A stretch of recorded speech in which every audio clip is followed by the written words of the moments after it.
Hi friends, ఈరోజు మనం ఈ వీడియోలో కొత్తగా ఏర్పడినటువంటి కూటమి ప్రభుత్వం గురించి అయితే మాట్లాడుకోబోతున్నాం. మనం రాష్ట్ర వ్యాప్తంగా కానీ చూసినట్లయితే చంద్రబాబు నాయుడు, పవన్ కళ్యాణ్ కలిసి ప్రభుత్వాన్ని అయితే ఏర్పాటు చేశారు. కానీ దీనిలో అయితే వీరి మీద పేద ప్రజలలో, విలేజెస్లో అంటే రూరల్ ఏరియాస్లో అయితే కొంచెం తీవ్ర వ్యతిరేకత అయితే కనపడుతూ ఉంది.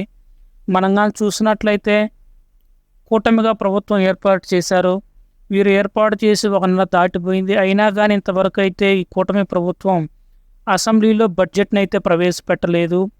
దానికి వారు ఏమని చెప్తున్నారా అన్నట్లయితే ఆర్థిక పరిస్థితి బాగా లేదు, దాని కారణంగా మేమైతే ప్రవేశపెట్టలేదు అంటున్నారు. అలా అంటే ఎలా?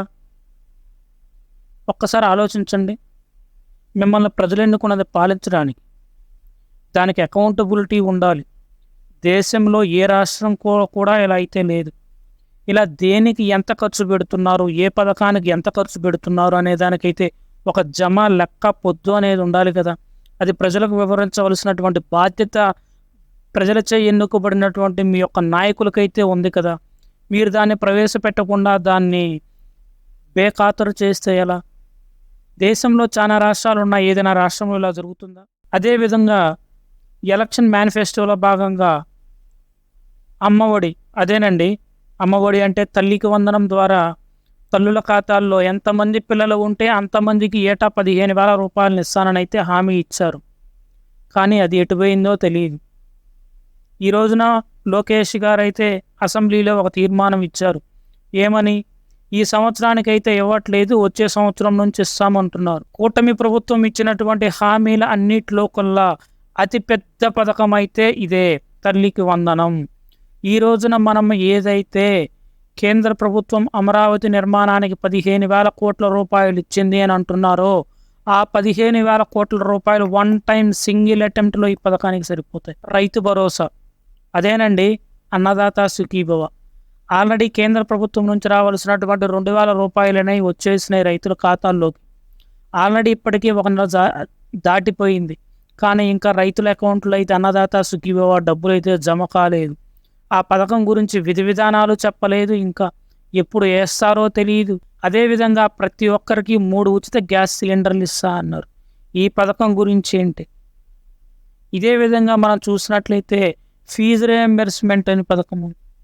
ఆల్రెడీ కాలేజెస్లో అడ్మిషన్స్ అయితే అయిపోయినాయి. అడ్మిషన్స్ జాయిన్ అయిపోతున్నారు. ఇంజనీరింగ్ స్టూడెంట్స్, డిగ్రీ స్టూడెంట్స్ కాలేజెస్లో జాయిన్ అవుతున్నారు. వాళ్ళకు సంబంధించి ఒక నెలలో ఫీజులు అయితే కట్టాలి. కట్టని పక్షంలో వాళ్ళు విద్యార్థులను ఒత్తిడి చేస్తారు. దాని ద్వారా ప్రభుత్వంపై ఒత్తిడి పెరుగుతుంది. అదేవిధంగా ప్రతి ఒక్క మహిళకు నెలకు 1,500 రూపాయలను ఇస్తామని అయితే ఎన్నికల మేనిఫెస్టోలోగా హామీ ఇచ్చారు. ఆ పథకం ఏమైందో ఇంతవరకు వివరణ లేదు.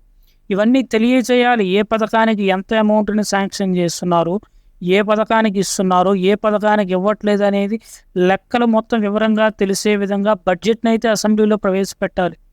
కానీ ఏం ప్రవేశపెట్టకుండా అయితే చేస్తున్నారు. దీని ద్వారా అయితే సోషల్ మీడియాలో వైఎస్ఆర్సీపీ ప్రభుత్వం అయితే భారీ ఎత్తున గ్లోబల్స్ ప్రచారం చేస్తున్నారు టీడీపీ కూటమి పైన. ఇప్పుడు ఉన్నటువంటి ప్రభుత్వ పరిస్థితి మనం కానీ చూసుకున్నట్లయితే ప్రతి నెల 1వ తేదీ వచ్చేసరికల్లా దాదాపుగా 10,000 కోట్ల రూపాయలను అయితే ప్రభుత్వం ఖజానాలో రెడీ చేసి పెట్టుకోవాలి. ఎప్పటికప్పుడే డబ్బులను ఎత్తుక్కునే పరిస్థితి ఉంది. దగ్గరగా 4,500 నుంచి 5,000 కోట్ల రూపాయలు ప్రభుత్వ ఉద్యోగులకు జీతాల రూపాయనే చెల్లించాలి. పెన్షన్దారులకు పెన్షన్ ఇవ్వాలి. ప్రతి నెల 1,500 రూపాయలు మహిళలకు డబ్బులు ఇవ్వాలి. ఎన్నో ప్రభుత్వ ఖర్చులు ఉంటాయి. వీటన్నిటి కోసం అయితే దాదాపుగా 10,000 కోట్ల రూపాయల వరకు అయితే ప్రభుత్వానికి అదనపు భారం అయితే వస్తుంది. ప్రతి నెల 1వ తేదీ కల్లా కావాలి. లేనిదే ప్రభుత్వం నడవదు. దీని ద్వారా అయితే ప్రభుత్వం మీద సోషల్ మీడియాలో భారీ ఎత్తున ప్రచారం ఎక్కువైపోయింది. దీన్ని చూసినటువంటి పవన్ కళ్యాణ్ గారు కానీ, చంద్రబాబు నాయుడు గారు కానీ డిఫెన్స్లో అయితే పడిపోయారు. దీని ద్వారా వారు సమాధానాలు కూడా చెప్పుకోలేకపోతున్నారు. ఒక్కో పక్క ఎమ్మెల్యేలు నిధులు అడుగుతున్నారు. ఇప్పుడు ఆల్రెడీ ఎమ్మెల్యే సెషన్స్ జరుగుతూ ఉన్నాయి, అసెంబ్లీ సెషన్స్. ఎమ్మెల్యేలు అసెంబ్లీకి వస్తున్నారు. రాష్ట్ర ముఖ్యమంత్రి చంద్రబాబు నాయుడు గారిని, దాని తదితర మంత్రులను, ఆ శాఖలకు సంబంధించిన మంత్రులను అయితే అడుగుతున్నారు. రాష్ట్ర వ్యాప్తంగా వర్షాలు పడుతున్నాయి, రోడ్లు పాడవుతున్నాయి, రోడ్లు మరమ్మతులు చేయాలి, మాకు ఆ పథకానికి నిధులు ఇవ్వండి, ఈ పథకానికి నిధులు ఇవ్వండి అని చెప్పి మంత్రులని ముఖ్యమంత్రులను అయితే ఒత్తిడి పెడుతున్నారు. ఇక్కడ సంక్షేమ పథకాలకే డబ్బులు లేక గవర్నమెంట్ ఉద్యోగస్తులకే ఇవ్వలేని స్థితిలో రాష్ట్ర ప్రభుత్వం ఉంది. దీనికి ఏం చెప్తారు? సోషల్ మీడియా ప్రచారాన్ని మరి వైసీపీ చేసేటటువంటి భారీ ఎత్తున చేస్తున్నటువంటి యొక్క ప్రచారాన్ని తట్టుకొని ఈ యొక్క కూటమి ప్రభుత్వం నిలబడడం అయితే చాలా కష్టమే. చూద్దాం. అంటే ప్రభుత్వం అయితే ఏర్పాటు అయ్యి 1 నెల టైం మాత్రమే జరిగింది. ఉత్తర ఏ విధంగా జరుగుతుంది అనేది అయితే చూద్దాం.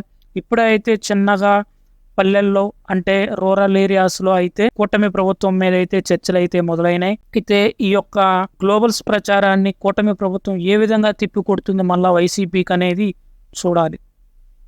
థ్యాంక్స్ అండి. Thanks for watching. Please subscribe my channel.